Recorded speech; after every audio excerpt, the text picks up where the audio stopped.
तो हम इस ब्लॉग के माध्यम से आपको दिखाएंगे राजस्थान के अजमेर जिले में स्थित पुष्कर के ब्रह्मा मंदिर को, और साथ में तो इस मंदिर में विराजमान श्री ब्रह्मा जी के हम दर्शन भी कराएंगे।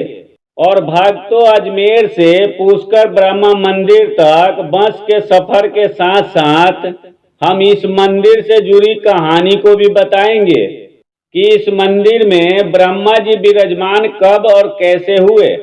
तो आइए इस बस के सफर में चलते चलते इस मंदिर की कहानी को हम जान लेते हैं।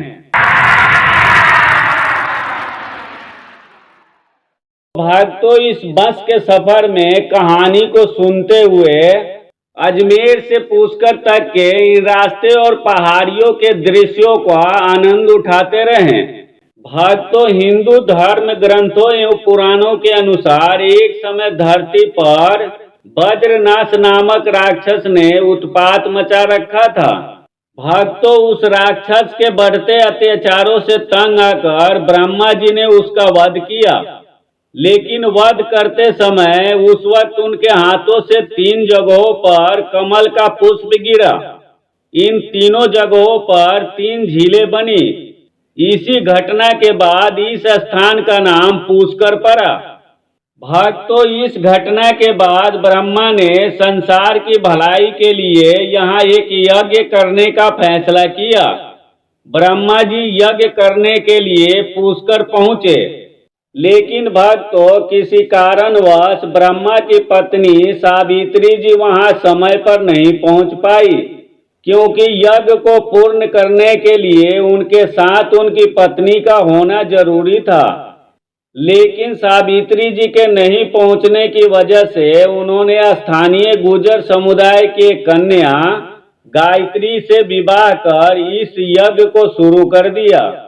लेकिन जब बात बिगड़ी, जब सावित्री जी वहां पहुंची और ब्रह्मा जी के बगल में दूसरी कन्या को देखा तो वे क्रोधित हो गई और उन्होंने क्रोध में आकर ब्रह्मा जी को श्राप दे दिया। माता सरस्वती सावित्री ने आंख दिखाते हुए ब्रह्मा जी को श्राप दिया कि देवता होने के बावजूद उनकी पूजा कभी नहीं की जाएगी। भगवान विष्णु ने भी इस काम में ब्रह्मा जी की मदद की थी। इसीलिए देवी सरस्वती सावित्री ने विष्णु जी को भी श्राप दिया था कि उन्हें पत्नी से विरह का कष्ट सहन करना पड़ेगा। इसी कारण भगवान विष्णु के मानव अवतार श्री राम को 14 साल के वनवास के दौरान अपनी पत्नी से अलग रहना पड़ा था, और विष्णु रूपी श्रीनिवास को पद्मावती से शादी के बाद भी पत्थर में परिवर्तित होकर अलग रहना पड़ा था। अगर आप पद्मावती और श्रीनिवास की कहानी को जानना चाहते हैं तो इस चैनल के प्लेलिस्ट तिरुपति बालाजी की कहानी के सभी भागों को देख सकते हैं। सावित्री को क्रोधित देख सभी देवताओं ने उनसे श्राप वापस लेने की विनती की, लेकिन दिया हुआ श्राप दोबारा लिया नहीं जाता। इसीलिए सावित्री ने कहा कि इस धरती पर सिर्फ पुष्कर में ही आपकी पूजा होगी। तो हम पुष्कर बस स्टैंड से ब्रह्मा मंदिर की ओर रवाना हो चुके हैं। श्राप देने के बाद सावित्री को काफी दुख हुआ और ब्रह्मा से कभी दूर न होने के लिए वो भी पुष्कर में ही एक पहाड़ी पर तपस्या करने लगी। उस पहाड़ी पर जहाँ सावित्री तपस्या की थी, आज सावित्री देवी का मंदिर बना हुआ है। इस सावित्री मंदिर के बारे में माना जाता है कि ब्रह्मा मंदिर में दर्शन करके अगर आपने सावित्री मंदिर में माथा नहीं टेका तो पुष्कर आने का कोई पुण्य आपको नहीं मिलेगा।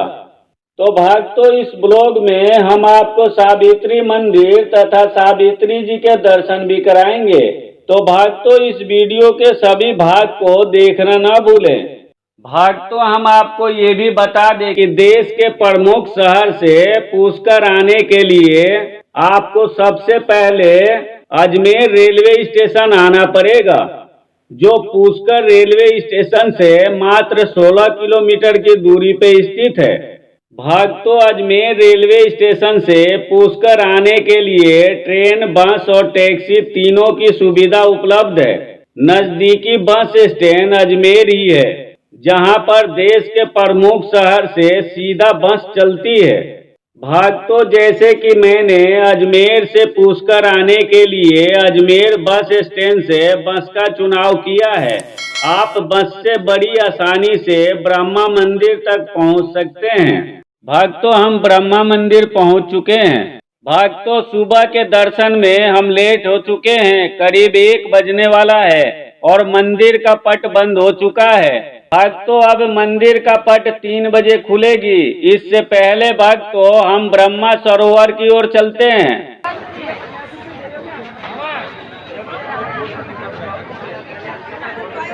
3 बजे खुलेगा सागर, ठीक ना? 3 बजे खुलेगा, 3 बजे खुलेगा मंदिर। अभी बंद हो गया। भक्तों, ब्रह्मा सरोवर को आप देखना चाहते हैं तो इस ब्लॉग के भाग 2 अवश्य देखें।